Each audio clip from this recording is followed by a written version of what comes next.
beer, it's good for you. Hello and welcome to the video. Within this short video I have a cheap multi-use product that is somewhat different that I would like to share with you. So let's get straight into it.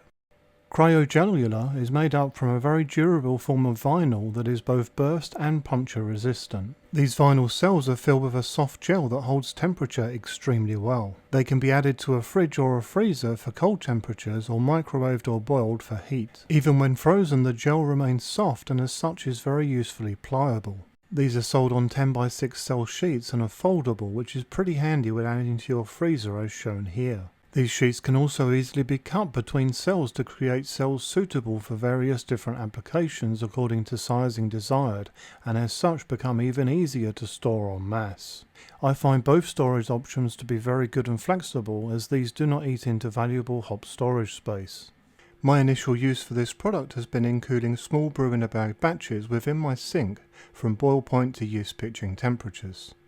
Due to the temperature resilience of the product, I can line my sink with one frozen sheet and put my kettle directly on top without any concerns. I find that this alone makes a core difference to cooling times due to the directness of the cooling. I then fill the sink up with water and start adding cut down strips of cells that I have custom cut to fit the areas around the kettle. Here I am evaluating temperature at different areas around the kettle and often close by it.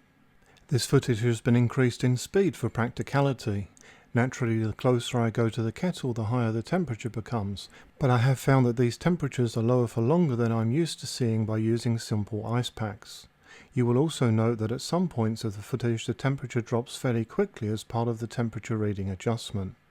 I believe that the reasons behind this faster cooling are that firstly I can add a sheet directly under the kettle. There is also the fact that I can squeeze these gel cells into tighter areas in front and behind the kettle, plus I can stack more of these in for a greater level of cooling in general. Naturally, this same method can be used to cool down yeast starters.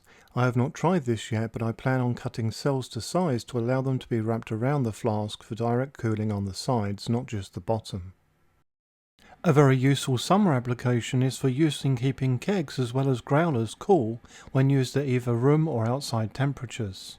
This is especially easy if you have an isolation cover as shown here, as you can simply slide the sheets or cut down cells underneath the cover and then roll it back up to hold them in place. On this basis, these could also be used for emergency heating or cooling for fermentation vessels too. You simply would need to find a way to hold them in place via a purpose-made cover or something improvised. As a nice bonus, due to the fact that this can be used hot or cold and yet is pliable, thin and customizable size-wise, it can be used for all sorts of other applications including home therapy treatments.